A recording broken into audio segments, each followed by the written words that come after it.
ಪ್ರತಿನಿಧಿ ಆಗಬೇಕು. ನಮ್ಮ ಆಸೆ ಕನಸುಗಳಿರ್ತವೆ, ಹಾಗೆ ಕೇಳ್ಕೊತೀವಿ. ಆದರೆ ಇವ್ರು ಹೇಳುವಾಗ ನನಗೆ ಇನ್ನೊಂದು ನೆನಪತ್ತು. ಒಂದು ಮಾತು ಅವರೇ ಹೇಳಿದ್ರು, ನಾವೆಲ್ಲ ಅದು ಕೇಳಿದ್ರೆ ಅದು ಕೇಳುವಂಗಿಲ್ಲ, ಅದು ಕೇಳಿದ್ರೆ ಅದು ಸಿಗದಿಲ್ಲ. ಒಂದು ಸಿಗ್ಬೋದು, ಮತ್ತೆ ಹೋಗ್ಬಿಡುತ್ತೆ. ಲಕ್ಷ್ಮಿ ಎಲ್ಲ ಲಕ್ಷ್ಮಿ ಬಂದ್ರು ಸಹಿತ ನೆಮ್ಮದಿನಿ ಕೇಳ್ಬೇಕಂತ ನಾನು ಅನ್ಕೊಂಡಿದ್ದೀನಿ. ಲಕ್ಷ್ಮಿ ಯಾವಾಗಲೂ ರೊಕ್ಕ ಕೊಡ್ತಾಳ, ಆದ್ರೆ ಲಕ್ಷ್ಮಿ ಇದ್ದಾಗ ನೆಮ್ಮದಿ ಇರ್ಬೇಕಂತಂದ್ರೆ ಮತ್ತೆ ಸರಸ್ವತಿ ಬೇಕಂತಲ್ಲಿ. ಹೀಗಾಗಿ ವಿದ್ಯೆ ಬೇಕಂತ. ಅದಕ್ಕೆ ಲಕ್ಷ್ಮಿ ಸರಸ್ವತಿ ಅನ್ನೋದಲ್ಲ, ಎರಡು ಒಂದೇ ಕಡೆ ಇರಲ್ಲ ಅಂತ. ಆದ್ರೆ ವಿಜಯನಗರ ಸಾಮ್ರಾಜ್ಯದಲ್ಲಿ ಎರಡೂ ಒಂದೇ ಕಡೆ ಇತ್ತು. ರಾಷ್ಟ್ರ ದಿಗ್ಗಜರು, ಪಂಡಿತರು, ಪಾಮರರು ಅಲ್ಲಿ ಹಾಗೆ ನಮ್ಮ ಇಲ್ಲಿ ಒಳಗೇಡದೊಳಗೆ ಹಾಗೆ ಇಲ್ಲಿಂದು ಸಹಿತ ನೊಪದುಂಗ ಚಕ್ರವರ್ತಿಯ ಕಾಲದಲ್ಲಿ ಶ್ರೀ ವಿಜಯರು, ಗುಣಾಢ್ಯ, ಮಹಾವೀರಾಚಾರ್ಯರು ಹಾಗೆ ಸಾಹಿತ್ಯ ವಿಜೃಂಭಿಸಿದಂತ ಊರು. ಹಾಗೆ ಹಂಪಿ ಹಾಗಿತ್ತು, ಹಾಗೆ ಒಳಗೇಡ ಇದೆ ಇತ್ತು ಅನ್ನುವಂಥದ್ದು ಒಂದು ಕಾಲಕ್ಕೆ.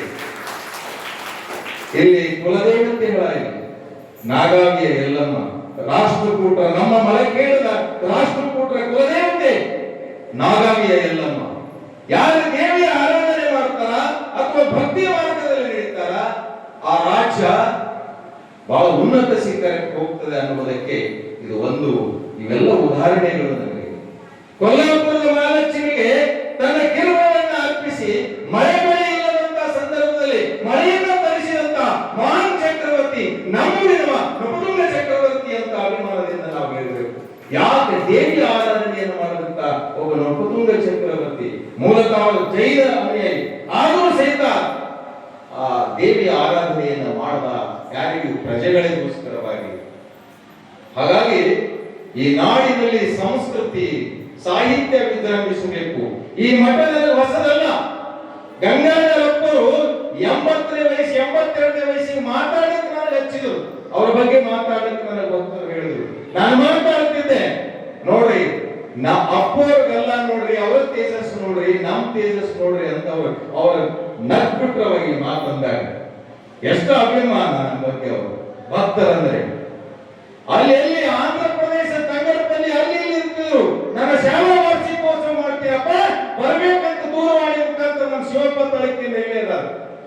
ಅವ್ರಿಗೆ ಕೇಳಿದಾಗ ಅವ್ರು ಕರ್ಕೊಂಡು ಬರ್ತಾರೆ ಅಲ್ಲಿಂದ ಎಲ್ಲಿಂದಿರಿ ಅಂತ ಸಣ್ಣ ಒಂದು ಏನು ತಿಪ್ಪಿ ಇರುವಂತ ಒಂದು ತಿಪ್ಪಿ ಗುಂಡಗಳ ಮಧ್ಯದಲ್ಲಿರುವಂತ ಒಂದು ಸಣ್ಣ ಶಾಲೆ ಮೇಷ್ಟ್ರಾಗಿದ್ದ ಸಂದರ್ಭದಲ್ಲಿ ನನಗೆ ಅವರು ಅಷ್ಟು ಆಶೀರ್ವಾದ ಮಾಡಿದ್ದಕ್ಕಾಗಿ ಇವತ್ತು ಕಲಬುರಗಿ ಜಿಲ್ಲಾ ಕನ್ನಡ ಸಾಹಿತ್ಯ ಸಮ್ಮೇಳನ ಅಧ್ಯಕ್ಷ ಆಗಿದ್ರೆ ಅದು ಒಳಗೇಡದ ಕೊಡುಗೆ ಅಂತ ನಾನು ಖುಷಿಯಿಂದ ಹೇಳ್ತೀನಿ.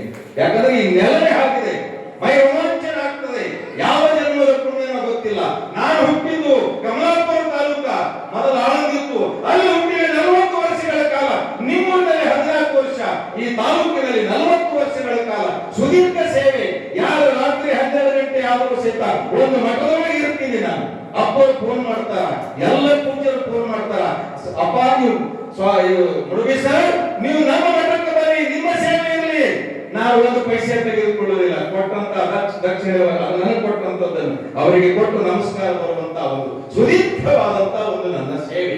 ಹಾಗಾಗಿ ನನಗೆ ಯಾಕೆ ಅಂತಂದ್ರೆ ನಾನು ಧರ್ಮದ ಅಧ್ಯಾತ್ಮ ಮೇಲೆ ಈ ಮಾರ್ಗದ ಮೇಲೆ ನಡೆದಿನಂತೇಳಿ ಇವತ್ತು ನನಗೆ ಈ ರೀತಿಯಾದಂತಹ ಒಂದು ನನಗೆ ಅವಕಾಶ ಸಿಗ್ತದ. ಹಾಗೆ ನಿಮಗೂ ಸಿಗಲಿ, ನಿಮ್ಮ ಕುಟುಂಬಗಳು ಒಳ್ಳೆಯದಾಗಲಿ. ಯಾರ್ಯಾರು ಹೆಚ್ಚೆಚ್ಚು ಈ ಧರ್ಮ ಅಧ್ಯಾತ್ಮದ ಒಂದು ಕಾರ್ಯದಲ್ಲಿ ಪವಿತ್ರ ಕಾಲದಲ್ಲಿ ನೀವು ನಿಂತು ಹೇಳಬೇಕು, ಎಲ್ಲರೂ ಬರಬೇಕು. ಇವತ್ತು ಈ ಅಪ್ಪರು ಹೇಳ್ತಿದ್ರು